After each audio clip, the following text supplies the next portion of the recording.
everything can work.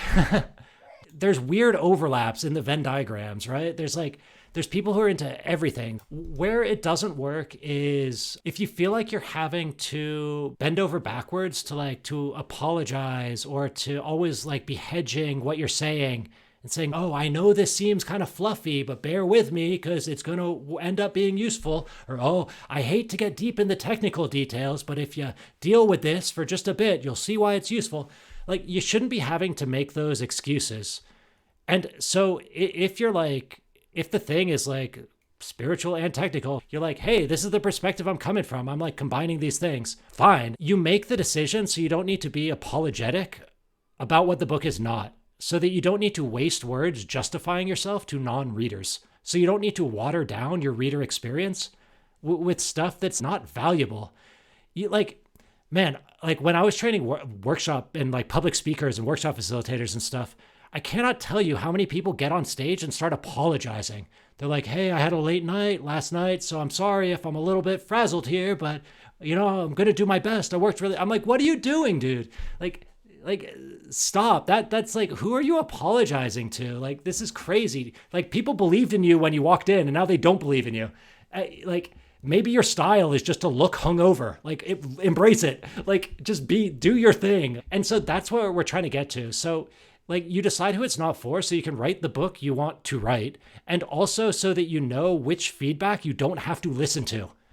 So that's what this stuff does for you. It's not meant to handcuff you or restrict your options or tell you can't write the book you want to write. My biggest pet peeve with the publishing industry is that they're always trying to write the book that was successful last year, and they want to write it again.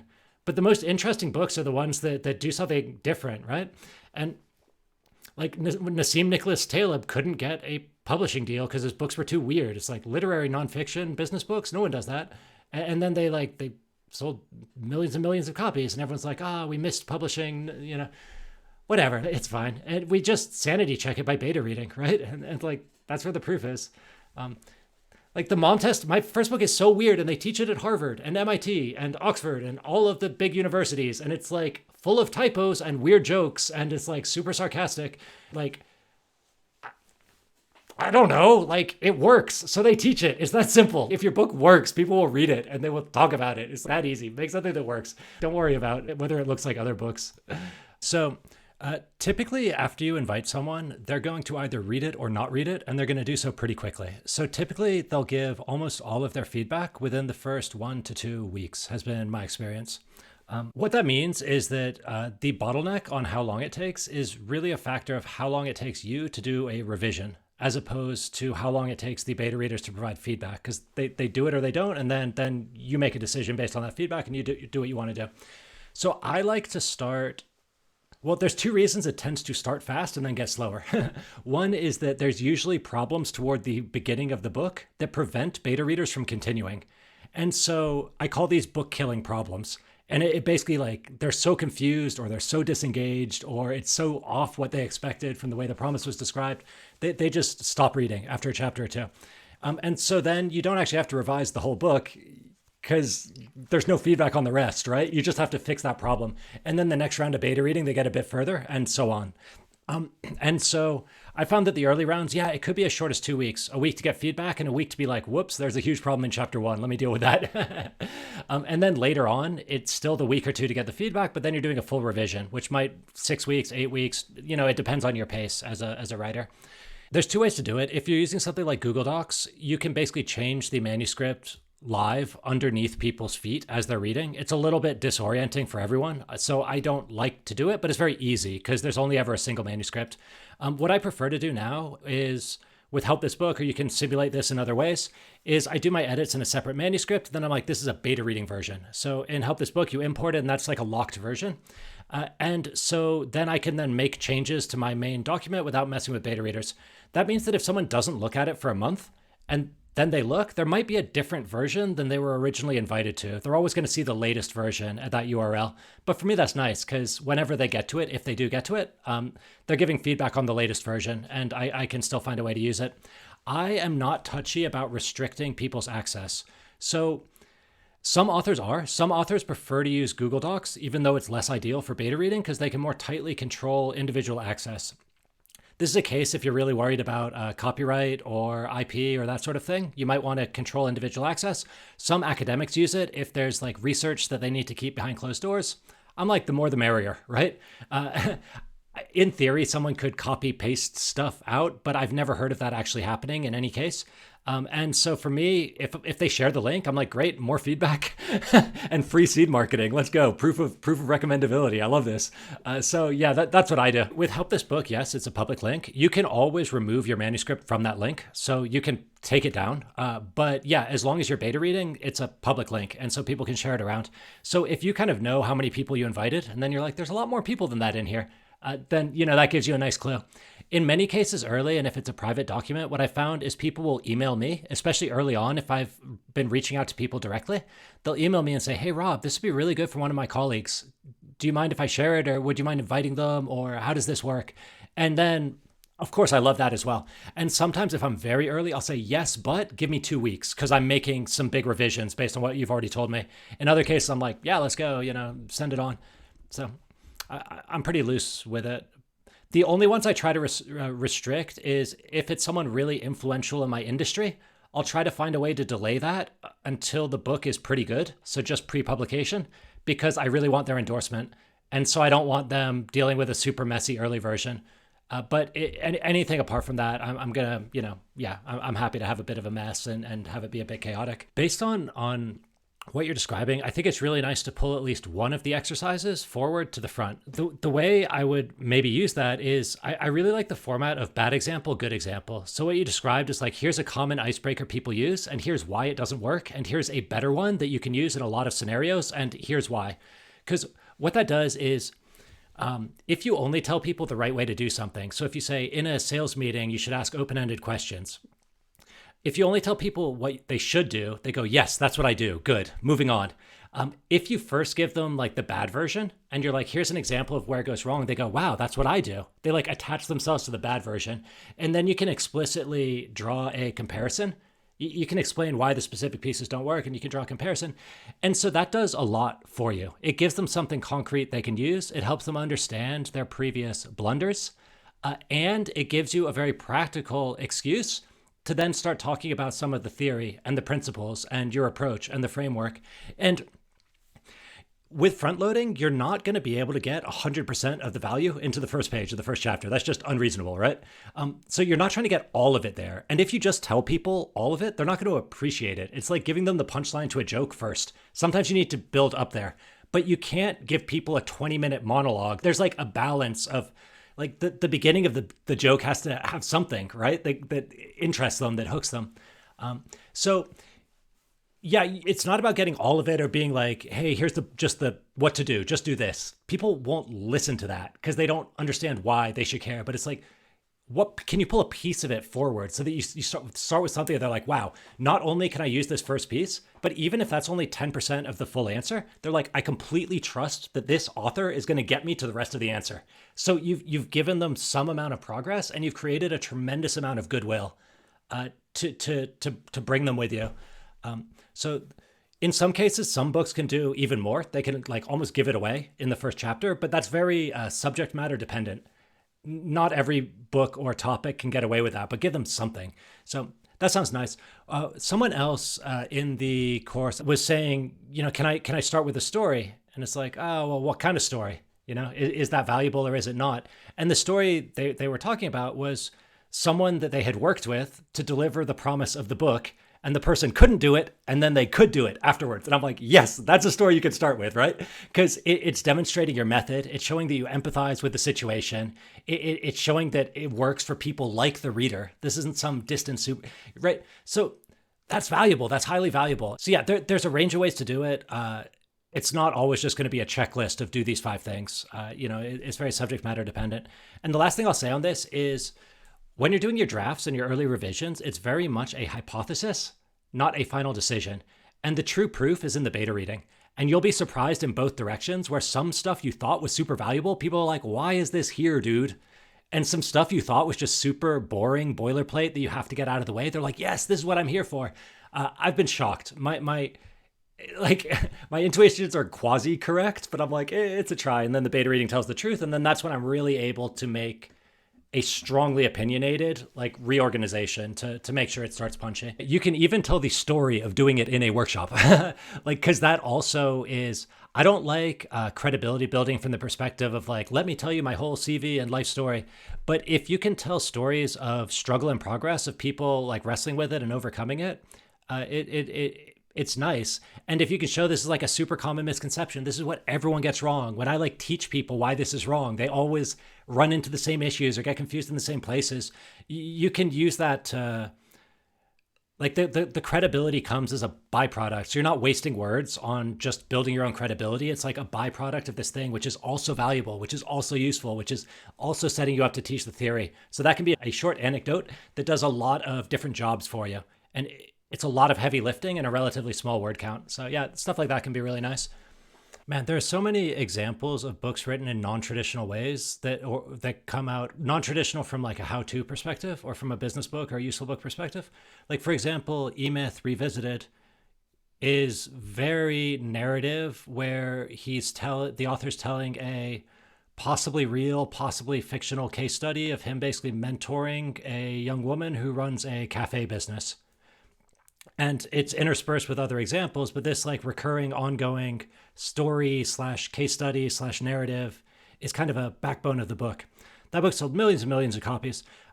It always feels, well, parts of it feel a bit weird, honestly, because it's like a bit of a trick. He's like clearly a nonfiction writer, and he's like not as strong at writing the narrative. So bits of it feel a bit kludgy, but it works because the narrative is always very much in service to what he's trying to teach. He doesn't go off on what feel like unnecessary tangents too often. It feels like, oh yeah, this is really demonstrating the lesson I'm meant to be learning right now. And it feels like the story is in support, I guess, of the usefulness, rather than where I see it backfiring is when authors feel like, oh, this core material is boring, I need to add something to make it fun. Or I need to like, wait, people are going to be losing attention. Let me add some storytelling here to hook them, or some narrative or some mystery.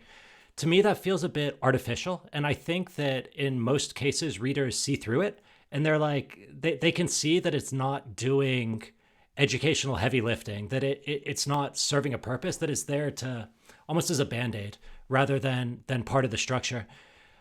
I don't think there's a clear rule on which way it's going to go or not. But another one that's like a super weird structure, but to me it works so well, is Kathy Sierra's book Badass, where a lot of the book is clip art that she got from like, it's like stock photography that she's pasted into the book.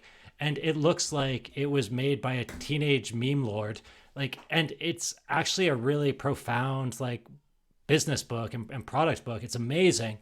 And it's like weird. The typography is all over the place. It looks like someone got a hold of like word art for the first time, but I don't know. It works. And that's her style. And that's the way that if you watch her conference talks and her presentations, that's the way she presents herself in real life. So for me, it ended up working. It didn't feel like an artificial trick where she's trying to be like, oh, kids are into memes, let's do that. For her, it was a very like native, comfortable way of communication. It fit her style. And that was my experience with the mom test as well. When I made the decision to make it more silly and add like the dumb conversations and the jokiness and the tongue in cheek and the sarcasm, that was actually just me being more authentic to the way I taught it in real life. It was me sort of like embracing my voice and being like, oh wait, this is how I teach. This works for people.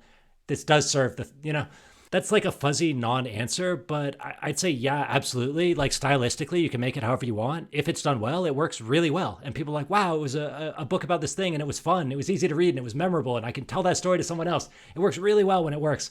When it doesn't work, people go, why are you wasting my time with this? Like, just tell me the answer. What are you doing, dude? So it's, it's a bit of a tightrope, but you'll figure that out with beta reading, like everything. No, unfortunately, there is not a way to get statistically significant data on like A/B test style stuff with a manuscript, or at least I don't think there is. I think it's way too time consuming. I do one at a time and I just go until it works. So I'm going to write my first versions, like following my instinct or trusting my style and my tone, like you're the crafts person. So like follow your craft. You're not writing a book by committee or by data. It's like ultimately there's a crafts person at the helm. So do what you want, make your decisions, And then the beta reading is like a yes no, right? It's like, did it work or not? And if it didn't, then you're back to trusting your craft. And you go, okay, it didn't work. I've got some ideas of specific areas where it didn't or potential problem issues, like back to craft. Like, what's my next try? And then it's again kind of, it's like a pass fail data. That's what I do. But it's your book. I mean, you don't want to write two versions of your book. That's insane. Like, it takes a long time to write a book. But you can definitely start with a partial manuscript rather than the whole thing. So if you want to make an extreme stylistic decision, you definitely don't need to write the whole manuscript. You can start with a partial, which could be like a couple of chapters or something, which have a unit of standalone value. It's like one lesson rather than all the lessons. And you can test it like that and get a pretty good sense of whether people like the style and the tone and whether it's working. The the Amazon stuff and the pre-publication and post-publication, it really can be fiddly. And something that all of you should know if you're going the self-publishing route is there are lots of problems on Amazon and on KDP that can be solved very quickly with a phone call to KDP, Kindle Direct Publishing phone support. They've got a whole range of dashboard options and controls that simply are not available to authors. And so sometimes you can get into these situations and spend hours and hours like searching for the right fit solution. And it's really just a phone call away. And another trick with them is there is a very fuzzy rule book about what they are and aren't allowed to do on behalf of an author. So if the first person you talk to says no, just call back and get a different person and try again. Oftentimes I'll call like 3 times in a row until I get the right person who's just like, oh yeah, no problem. I'll do that for you right now. It's like, okay, problem solved. So yeah, Amazon phone support is surprisingly good as an author. and almost nobody uses it because they're like, Amazon, huge company. There's no way. But yeah, it's good. The reader profile and the scoping and who it's for and the promise, it helps so much to have an early, like some early clarity, some early decision. But it's also true that I'm surprised to find that I often don't completely know the exact reader profile until I'm in it, right? It's like in beta reading, I'm like, oh, I thought it was people like this, but it's actually this little corner that like it really resonates with. So yeah, it's always design plus discovery. We figure it out as we go along. And what I certainly don't want to happen is I don't want to give you guys so many tools that you end up slowing yourselves down or feeling like you can't proceed until you have a perfect answer. It's like I'm a big believer in the, get something good enough to let you take the next step. And having taken that next step, you're going to learn more and you're going to have a better view, right? So it's, not every step needs to be perfect, but hopefully, with a little bit of foresight, we can avoid running into unnecessary rewrites, or at least too many of them. I think some are inevitable. To me, a huge question is just, am I learning from readers or am I writing in a silo? And that's a very binary question. It's yes, no. I'm either in contact with readers somehow or I'm not. And I get very nervous if I'm spending too much time without reader contact. Now, that doesn't have to be formal beta reading. We give a bunch of examples in Module 4, so I won't go through all of it, but like coaching conversations, becoming the book, like sending out ideas. I did one of my books where the early versions weren't even a manuscript. It was just me whiteboarding in YouTube videos, then sending the YouTube videos to people, being like, try to do this and tell me what happens, just like a pure, like, please try this exercise or try this action. So that's it. If you're somehow learning from readers in some way, then you're never going to veer too far off track. And it'll help you make, you can make these ongoing course corrections as you go. It's fun sometimes to lock the door and write in private for like a while. Like that's very nice from like a craft perspective. And then, you get in this flow zone and you forget about the world and it's this nice monk-like existence. Not the fastest way to write a successful book, but it's very rewarding from like a craft perspective. So that's nice sometimes too. I'm not saying never do that. Like it's just, it's not the most optimal, but like none of us are doing this, I think, for pure optimization. It's because we care and, we like the activity. So yeah, you compromise all these things together and find the way that works for you. Like a book is kind of like a multi-hour pre-recorded conversation. And imagine how hard that would be. It's like a coaching conversation that's 4 hours long that you have to pre-record and then someone listens to it from start to finish and is meant to solve all their problems. That's going to be really hard to do that unless you get some feedback along the way. So that's kind of what we're trying to do with these reader contacts. It's just like am I telling you the right things in the right way? Are you still with me? Do you still get it? Like, do you have questions I skipped over? Am I spending too long on this? You're not asking that explicitly, but that's the sort of stuff you're trying to figure out with all these different ways of reader, because then when you make the book, like the book is the book, right? That's like, this is the 4 hours worth of what I would tell you if I had the chance. I don't know. It's like, I can't do that without feedback along the way. Like, the goal is just to help people. A book is a productized conversation that's meant to help solve people's problems. There's different ways to use experts for a book, and there's different types of books. So like Mom Test, I talked to 0 experts because the book was very much my approach. It's like, here's how I do this as an introverted technical entrepreneur. You know, I'm going to tell you my method that works for me, and I've taught it to other people and it works for them too. So that was a place where, like, there were 0 references in that book. It's just like, I'm going to tell you what I do, and believe me or don't. Whereas something like Write Useful Books, I make claims about the publishing industry in that book, and I make claims about what other authors do and like what most authors do. So those were things I needed to go out and fact check. Also in the Workshop Survival Guide, there were a lot of places actually where I'm like, this is how I do it. And then there were other places where I'm like, this is how it works in the industry. This is like what price tiers for workshop gigs are. You know, and in those places, I'm suddenly like, I notice it's different. It's not, my opinion isn't good enough there. I need to then go out and verify that. I need to find 5 people who can do it better than me and get the stories, get the examples. I personally have never done that at the very beginning of a project. I kind of leave placeholders in my manuscript. And then when I am going through revisions, I start filling in the placeholders by doing the research. I think I actually learned this trick from one of the Simpsons writers. He said that when he's writing an episode of The Simpsons, like, he'll be writing and they're doing dialogue and stuff, and he doesn't like to slow down. So he's just writing, and then he'll be like, brackets, Homer does something stupid, Marge gets angry, Bart storms out. So he'll just like be like, I need a situation that achieves these goals, you know? And then he can continue writing the episode. And he says also, by defining what he needs, by defining the placeholder, it kind of sets his subconscious working on it. And then he comes back the next day and he's like, oh, it's this, you know, or he has the shower thought that answers that little mystery. And I do that in my manuscripts where I'm like, oh, I need a case study of a small business in the developing world with these criteria. Fine, boom. Or like, oh, I need to know what publishers do in this scenario, or the stats about it. I just placeholder it. I move on. Then when I'm in a research mode, I'll either do it as desk research or I'll run my own interviews.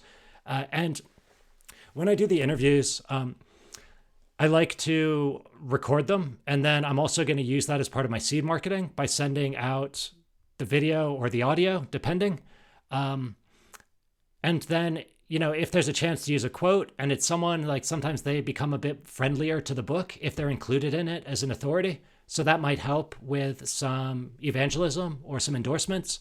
So there's ways that if you're doing this stuff kind of a little bit later on, you can merge it in with your seed marketing and your momentum a little bit. Whereas if you're doing it at the beginning, it's like, you know, fine too. Nir Eyal, since you mentioned him, he said that the reason he starts writing a book is because he's been trying to research a question and he can't find a satisfying answer. And so eventually he's like researched everything available. He's frustrated that no one has a good answer. So he's like, screw it, I'll write the book myself. And then at that point, he's already researched everything that's out there. So he's got a good body of knowledge and understanding with which to begin doing his original work. Yeah. I'm a huge fan of the podcast book tour as a seed marketing approach, basically jumping on other people's podcasts and talking. And it's really, really easy to get booked when you've got a book coming out because it makes for a really sharp, clear, valuable conversation from the host perspective.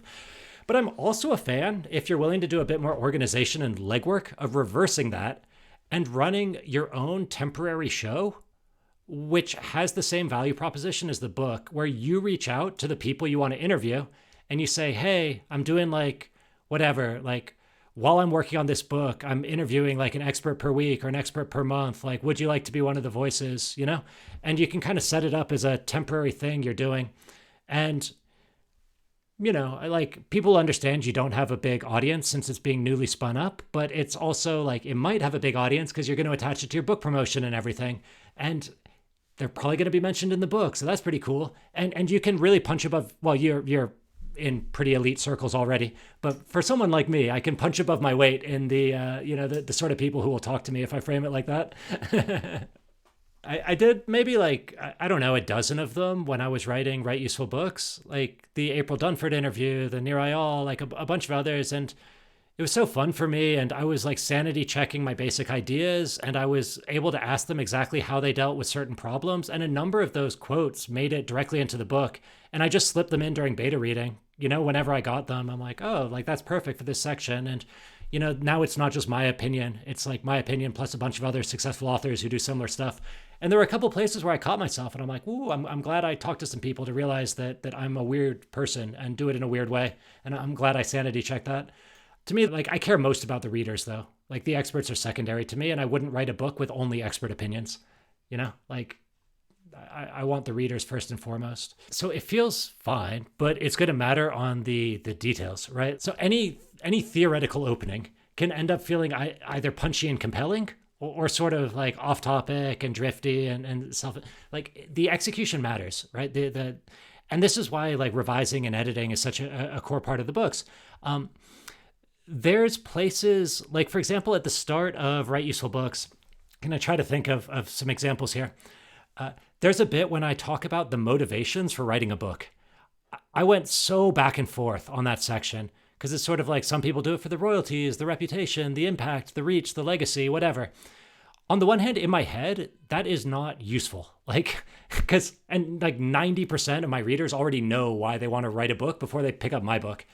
But then there was a weird thing in the beta reading where some people just lost their mind at that section. They were like, yes, like, wow, this resonates. This gives me so much clarity. I feel so seen. And they were definitely a minority of the readers. It wasn't most readers, but some people, for whatever reason, were getting massive value from that kind of, I don't know, like motivation awareness thing.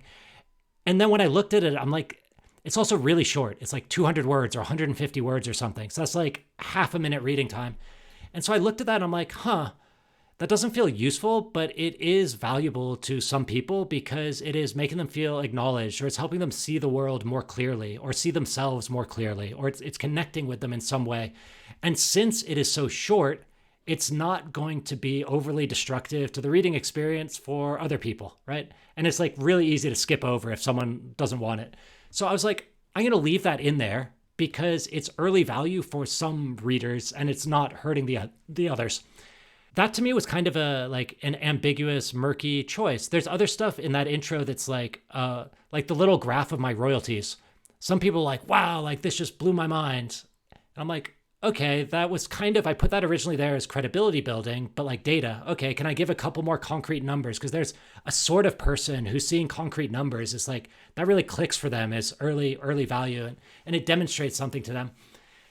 This stuff wasn't all obvious to me. Like, none of those early things is how to, like Write Useful Books, the whole intro, a lot of chapter 1, there's not a do this in it for a while. The way it creates value is it helps people see the industry more clearly, or it helps people see their goals more clearly, or themselves, or the journey ahead of them. It's a little bit more abstract, but that's the best I could do for that subject matter. Because I couldn't just say, like, it was hard. I tried other ways. The original version of the manuscript had a bunch of like bullet points of just like, do these 10 things, And then people would be like, but what about? How do I do that? But that's not going to work. And I'd be like, oh yeah, I need to explain that. And by the time I explained it, it's like, it's like later in the chapter. I'm like, So you front load it as best you can, given your reader and your subject matter. And the truth comes out during the beta reading. And you try to make sure that every reader finds something that kind of makes them go, wow, or aha, or oh my gosh, like early enough. Right? So things they can use is definitely one, but things that help them see themselves or the world more clearly can also work to a lesser extent. You don't want to do that forever because then you've got a pop book, which is all just like seeing things differently and no action. Truthfully, if I was in your shoes, I would be trying to beta read that.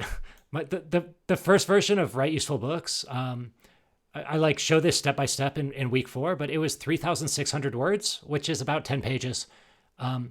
I sent it out for beta reading the same day I wrote it, the first 10 pages. And like that evolved into the rest of the manuscript. So there's a point where you just got to stop second guessing yourself and you go, let me check with readers. And the worst thing that happens is some people think you're not very good at writing, but that's like an okay price to pay in the grand scheme of things.